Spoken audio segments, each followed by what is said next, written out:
Olá, terceiro ano, tudo bem com vocês? Hoje nós estamos aqui para fazer a correção no livro de Geografia nas páginas 100, 101 a 103. Acompanhe com a sua professora a leitura e a explicação do texto. E a gente fará a correção com calma para você acertar tudinho, ok? Confie em você. A paisagem do campo. Você já estudou as paisagens e como elas podem ser diferentes umas das outras. Neste capítulo, vamos focar nessa atenção, a nossa atenção nas paisagens do campo e observar como o ser humano pode transformar o espaço rural e utilizá-lo para realizar várias atividades econômicas. Diferentemente das paisagens urbanas, as paisagens rurais apresentam menos elementos culturais como construções, ruas e veículos. Porém, elas possuem muitos elementos naturais, como morros, montanhas, rios, árvores, entre outros. Essas paisagens também possuem grandes espaços abertos, porque as atividades exercidas no campo precisam de espaços maiores que as atividades praticadas nas cidades. Então, nós temos aqui uma área do campo bem grande, olha para vocês verem. Nas paisagens rurais, há algumas construções e outros elementos culturais, mas há predominância de elementos naturais. Olha aqui para você ver as plantações. Plantação de árvores para produzir papel e construir moradias. É uma grande quantidade. Aqui nós vamos ter plantação de trigo, usado para a fabricação de pães e outros alimentos. Então, nós estamos vendo aqui uma paisagem rural, com muitos elementos naturais. As paisagens rurais são transformadas pela ação da natureza, por meio do vento e da chuva. Além disso, essas paisagens também podem ser alteradas pelas pessoas. Os elementos naturais podem ser transformados e dar lugar a elementos culturais. Veja as paisagens abaixo do município de São Roque de Minas, no estado de Minas Gerais. Então, vamos ver. A paisagem 1. A paisagem 1 é um espaço rural com poucas intervenções humanas. A paisagem 2, que é o lado de cá, mostra o espaço rural bastante modificado, sendo possível ver uma plantação de café. Aqui, tá vendo, as plantações estão todas organizadinhas, olha aqui para vocês verem. Já na paisagem 1 não tem essa organização, significa que aqui não teve interferência direta do homem, e aqui já teve. Alguns lugares do campo podem agrupar diferentes tipos de construções, como escolas, casas, igrejas, postos de saúde, etc. Esses locais são chamados de bairros rurais e apresentam elementos muito parecidos com os das zonas urbanas, como comércios, indústrias e ruas asfaltadas. Veja a fotografia abaixo, olha aqui para você ver um bairro rural. É um bairro criado no espaço rural. Bairro rural no município de Derrubadas, no Rio Grande do Sul. É essa localidade que nós estamos vendo. Vamos ver o que o mascote tem para nos dizer. Assim como as pessoas que vivem nas cidades, os moradores do campo também devem cuidar da natureza com responsabilidade. Eles devem preservar os rios, a vegetação, o ar e o solo e proteger o meio ambiente. Nós sabemos disso, é um dever de todos, não é mesmo? Fazer a proteção do meio ambiente. Agora vamos à página 100, o que foi pedido para você. Vamos conhecer, um pouquinho mais dessa história. Você conhece a plantinha chamada girassol, não conhece? Deve conhecer. No Brasil existem várias plantações dessa plantinha aqui. Ela é conhecida porque a flor acompanha o movimento do sol. Veja abaixo uma paisagem do estado de São Paulo, no município de Sumaré. Olha a plantação de girassóis aqui, que linda. O pintor holandês Vicente van Gogh se inspirou com a beleza do girassol para fazer várias pinturas. Agora é a sua vez de se inspirar na paisagem do campo e nas imagens acima para colorir o quadro abaixo. Você ia pintar esse quadro bem bonito e eu tenho certeza que você fez um trabalho de artista, porque você sabe fazer. Parabéns! Quando a gente retornar, eu vou fazer questão de ver. E vamos mostrar aos colegas cada um a sua obra de arte, não é mesmo? Vamos agora na página 101. Veja o mapa e vamos ler os gráficos. Quantidade de pessoas que vivem no espaço rural e no espaço urbano por regiões do Brasil. Então, essa de verde aqui, nós temos a região norte. Aqui, esse amarelo, nós temos a região nordeste. Esse azul mais forte é a nossa região a sudeste. Aqui do lado de laranja, a centro-oeste. E aqui embaixo, no azul claro, nós temos a região sul. Aqui na região norte, nós temos urbana 75% e rural 25%. Só um pedacinho de cultivo, né? Na centro-oeste, nós já temos 90% de urbana e 10% de rural. No nordeste, nós vamos ter 75% de urbana, 73%, desculpa, e 27% de rural. Aqui na sudeste, nós vamos ter 93% de urbana e 7% de rural. E aqui, na região sul, nós vamos ter 86% de urbana e 14% na rural. Pergunta, em qual região do Brasil você mora? Nós moramos na região sudeste do Brasil, aqui em Minas Gerais. De acordo com os gráficos, quais são as duas regiões com maiores quantidades de pessoas morando no espaço rural? Nós vamos ter a região norte e a região nordeste. Parabéns! Agora, qual é a região em que mais pessoas habitam o espaço urbano, habitam mais as cidades? É a região sudeste, é a nossa região. Nós temos mais pessoas no espaço urbano do que no espaço rural, não é mesmo? Então, nós temos aí a nossa região se destacando. Vamos agora acompanhar. Próxima página.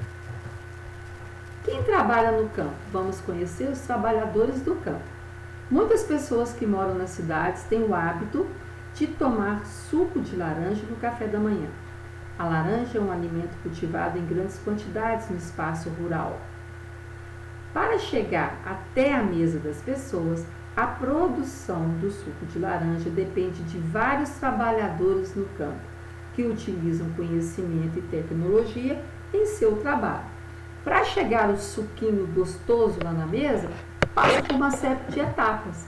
Várias pessoas contribuem para que essa laranja chegue à mesa das pessoas para fazer o suco. Vamos acompanhar? Então, aqui primeiro, para o cultivo da laranja e de outros alimentos, é preciso limpar o terreno, preparar o solo, abrir fendas na terra, arar, colocar adubo. Assim as plantas vão crescer com mais saúde e rapidez.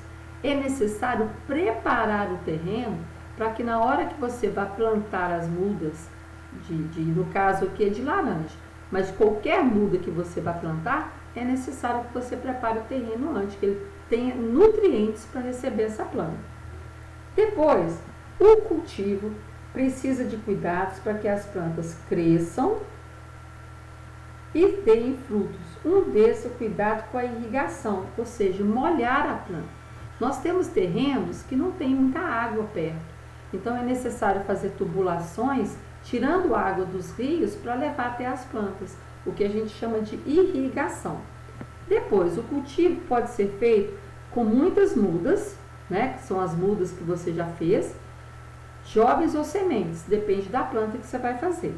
A colheita da produção pode ser feita manualmente ou com a ajuda de máquinas. Existem fazendas que a colheita é feita pelas pessoas. Então, elas vão em pé por pé, colher todo o fruto que a fazenda produziu, encaixotar para levar para vender. Nesse caso, a gente usa mão de obra humana. Mas tem fazendas, dependendo da quantidade, né, de terreno, que é muito grande, o fazendeiro ele utiliza máquinas para fazer as colheitas, fazer as plantações, para arar a terra. Ele usa essas máquinas para poder fazer o trabalho mais rápido. E devido à quantidade de pés de fruta, no caso que ele tenha, ele precisa de mais mão de obra. Então a máquina ela faz o trabalho de muitas pessoas. Por isso que em algumas regiões você encontra máquinas fazendo esse tipo de trabalho. Depois da colheita, as laranjas são transportadas até a indústria. As laranjas são recolhidas no pé, são colocadas nos caixotes, colocadas dentro dos caminhões, e esses caminhões eles vão fazer o trajeto até as indústrias. As indústrias que vão ficar responsáveis por fazer, receber esse material. Algumas fazem o próprio suco e vendem o suco já pronto, outras vão fazer a distribuição, dependendo da fazenda, ela faz a distribuição para o CEASA, que é o centro de abastecimento, para que os sacolões possam ter a laranja para vender para as pessoas. Mas quando tem uma indústria que já compra a colheita toda, no caso, ele já vai, através de caminhões, já vai fazer a entrega direta da mercadoria para a indústria. Os trabalhadores do campo controlam as máquinas das indústrias e essas máquinas espremem as laranjas e produzem o suco. Esse suco de caixinha que a gente tem. Então chega os caminhões nas indústrias, eles fazem a distribuição, vão olhar se não tem nenhuma laranja estragada, se estão em perfeitas condições, se ela está bem cultivada, faz ali a triagem das laranjas e levam para as máquinas, onde vão ser trituradas, vão ser espremidas essas laranjas. Os caminhões transportam as laranjas da plantação à indústria, onde as melhores são escolhidas para a produção de suco. Não se deve escolher nenhuma laranja estragada, nem machucada, como se diz na casca, porque ela pode atrapalhar a produção do suco e até passar para o suco algum amargor da casca, algum estragado ali pode estar contaminando o suco. Por isso que é feita essa triagem das laranjas. Depois, assim que fica pronto o suco, ele precisa ser embalado e transportado para os consumidores. Ou seja, depois que passa para as máquinas fazer, já faz a triagem, vai espremer as laranjas, eles vão passar para outra tubulação, onde já vem, tá vendo, engarrafando as garrafas de suco ou os potes de suco. Nós compramos no supermercado já as garrafas, de suco pronto. Geralmente elas são feitas dessa forma. São levadas para as indústrias, feita a triagem, passa pelas máquinas para poder espremer, é coado o suco, passa para outra máquina para poder tirar qualquer tipo de contaminação e passa para engarrafamento, que vai engarrafando as garrafinhas aqui, para serem levadas para o supermercado, para os hipermercados, para a gente poder comprar.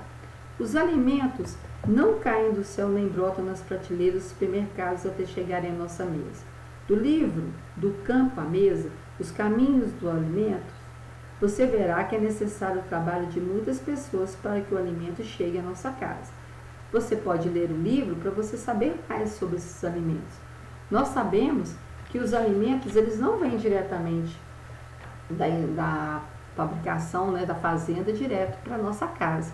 Ela passa por um processo dentro da indústria para que ele possa ser produzido. E esses alimentos, depois de produzido, eles são engarrafados, encaixotados novamente, são colocados em caminhões, transportados novamente para os supermercados ou hipermercados que vão fazer a venda desse produto ao consumidor final. Então, nós estamos lá na nossa casa, vamos tomar um suco de laranja, de caixinha. Nós temos que entender que para chegar o suco à nossa casa, ele passou por uma série de etapas. E essas etapas envolveu vários trabalhadores, desde quem arou, a terra, quem cuidou dela, quem adubou, a quem fez o mudário, quem fez a plantação da semente, quem fez a tubulação para irrigar, quem fez a colheita, acompanhou a triagem das laranjas, encaixotou as laranjas, colocou dentro do caminhão. Isso tudo envolve pessoas trabalhando para que você chegue na sua casa e você tenha um suco gostoso. Quando esse caminhão chega na indústria, ele passa por uma série de pessoas ainda, que vão fazer a triagem do alimento, das laranjas, acompanhar para ver se elas não estão machucadas, não estão nenhuma apodrecida, porque senão pode contaminar o suco, pode contaminar a matéria-prima que nós temos, no caso a laranja, para fazer o suco. Então, nesse caso, é muito importante que a gente tenha esses produtos na nossa casa, mas que a gente saiba valorizar, que eles chegam na nossa casa depois que vários trabalhadores fazem o trabalho deles. Não deixe de fazer a correção. Bom trabalho para você!